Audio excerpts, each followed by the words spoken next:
ഇത് കണ്ടോ, ഇത് പൊന്നാങ്കണ്ണി ചീരയാണ് കേട്ടോ. ഇവിടെ ഞാനിതിന് പൊന്നാങ്കണ്ണി എന്നാണ് പറയുന്നത്. പൊന്നാങ്കണ്ണി ഇനി വേറെയാ ഇതെല്ലാം എന്നൊക്കെ പറഞ്ഞാൽ എൻ്റെ പൊന്നാങ്കണ്ണി ഇതാ കേട്ടോ. മറ്റേ ഫിറോസ് ചുട്ടിപ്പാറ വയ്ക്കുന്ന പൊന്നാങ്കണ്ണി ഏകദേശം ഇതുപോലെയൊക്കെ തന്നെ ഇരിക്കുന്നതിന് ഒരു കളർ ചേഞ്ച് ഒക്കെ വരുന്നുണ്ട്. പക്ഷേ ഇതിങ്ങനെ നല്ല പച്ച നിറത്തിലാണ് നിൽക്കുന്നത്. നല്ല വെയിലുള്ളിടത്താണ് നിൽക്കുന്നത്. ടെറസിലാണ്. ടെറസ് മുഴുവൻ മഴ പെയ്ത് തെന്നിക്കിടക്കുവാണ്. കുറേ ദിവസമായി ടെറസിൽ കയറിയിട്ട്. തെന്നലും ഉണ്ട്, കാടും ഉണ്ട്, ഇലയും ചപ്പും എല്ലാം ഉണ്ട്. വെയിൽ വന്നൊന്ന് ഉണങ്ങിയിട്ട് വേണം ഇതെല്ലാം വൃത്തിയാക്കാൻ. ഏതായാലും മഴ തോർന്ന സമയത്ത് കുറച്ച് പൊന്നാങ്കണ്ണി ചീര പറിച്ചുകൊണ്ട് പോകാൻ വന്നതാണേ. അപ്പോൾ ആ സമയത്ത് വേറെ കുറച്ച് കൃഷിക്കാഴ്ചകളും കൂടെ നിങ്ങളെ കാണിക്കും. ഇത് കുമ്പളങ്ങയാണ്. 2 എണ്ണം കായ്ച്ചിട്ടുണ്ട്. ഈ പടർന്ന് കിടക്കുന്നത് മധുരക്കിഴങ്ങ്.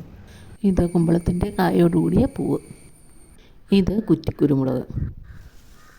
ഇത് വെള്ളക്കാന്താരി നിറയെ കായ്ക്കുന്ന കേട്ടോ. വലിയ എരിവൊന്നുമില്ല, സാധാരണ എരിവുമുണ്ട്. നല്ലപോലെ കായ്ക്കുന്ന വെള്ളക്കാന്താരി. ഇത് ചേന. ചേനയുടെ ചുവട്ടിൽ കിടക്കുന്നത് മധുരക്കിഴങ്ങ് അഥവാ ചീനിക്കിഴങ്ങ്. ചേനയും ചേമ്പും. കോവയ്ക്ക പറിച്ചു കഴിഞ്ഞതാണ്. ലാസ്റ്റ് ഒരെണ്ണം ഉണ്ട്. ഇത് വെണ്ട.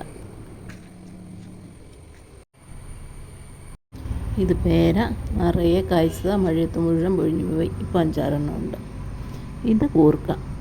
പച്ചക്കറിയുടെ വേസ്റ്റ് കൊണ്ടിട്ട് ഇതിനകത്തും തന്നെ കിളുത്തുക.